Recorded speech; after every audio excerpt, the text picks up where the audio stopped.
ल साथीहरु स्वागत छ हजुरलाई हाम्रो अर्को एउटा भिडियोमा। म आज सिंगल मुकबाङ भिडियो लिएर आएको छु। हेर्नु त यति धेरै थोक छ। Wow, chicken diamond, chicken fit अनि ढेडो, यतापट्टि चिकन ग्रेभी, यहाँनेरि भात। अनि यो चाहिँ मैले आफै बनाएको ढेडो। आज विपनालाई म ढेडो खान सिकाउँदै छु है। ल यसो गर्ने विपना साइडमा बसेको छ कि विपना चाहिँ डल्लो बनाउने चोप्ने नचपै निल्ने हो त। तर रस कम भयो नि त। यो यस्तो रससँग चोप्ने हो क्या यसलाई चाहिँ। यहाँ ल यस्तो भयो नि होइन, सिकाउँदा सिकाउँदै खोइ दालले पनि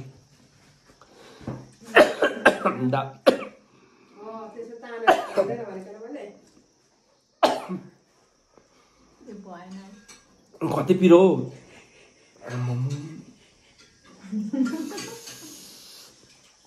इस्कुसकोमा कम्ता पिरो खोर्सानी हालेको रहेछ। खै त दालमा चोपेर खाऊँ।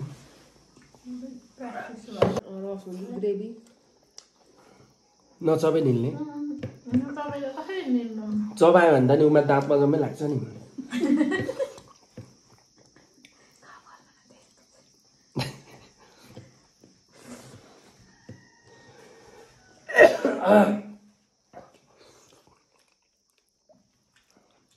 यो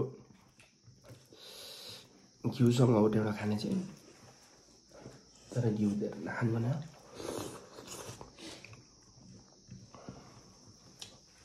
चिकन डायमन्ड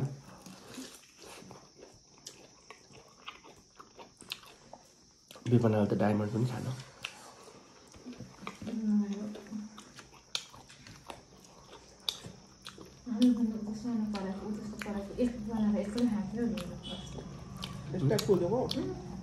अहिले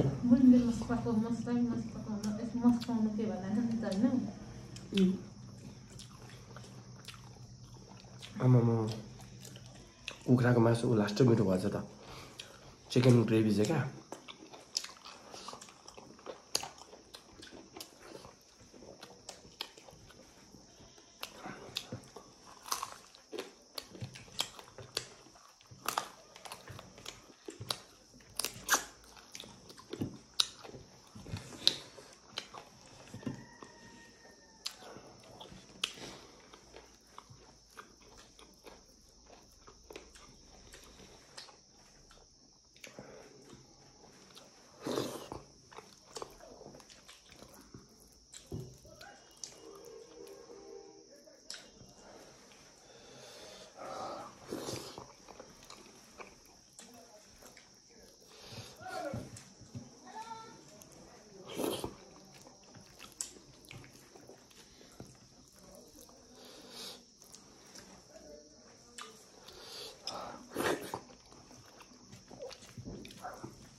ढेडो चाहिँ लास्टै मिठो भएछ। ल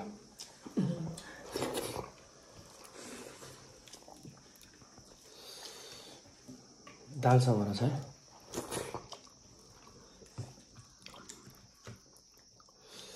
चोबेर खाने अझै भातमा।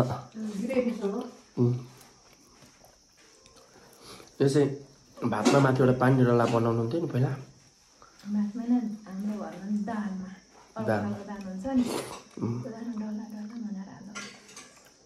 दालमा होइन हौ, भातमा।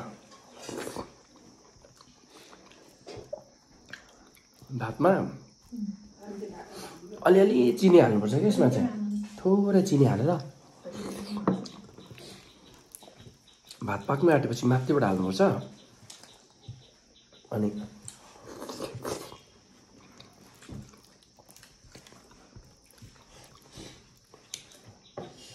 सिगोले भन्ने चलाएको सिगोले भनेको चाहिँ को हुन्छ, तर सबैले सिगोले भन्छ। सिगोले होइन,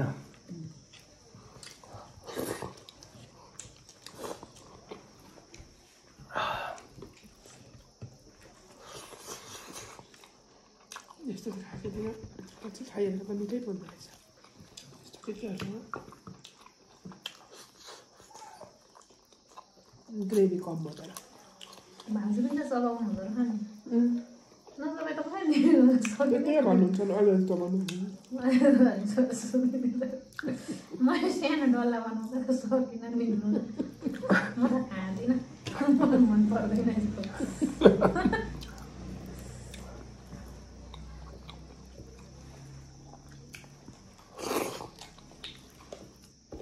सबै खाँदाखेरि पानी हुन्छ होला कि मिठो यो त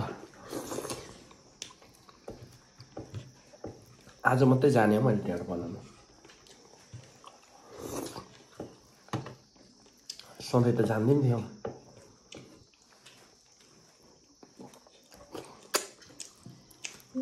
सक्नु भयो ढेँडो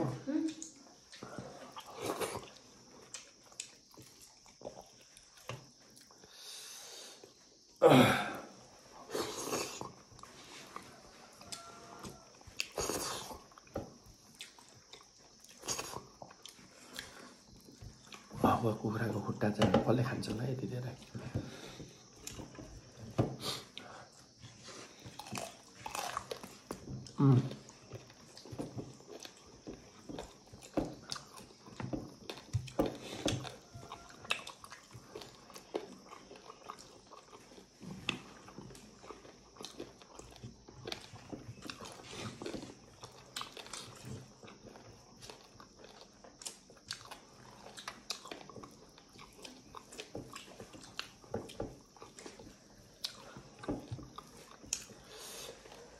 अरे ढेँडो खाँदा खाँदै यो इस्कुसको सब्जी त बिर्सेछ त हौ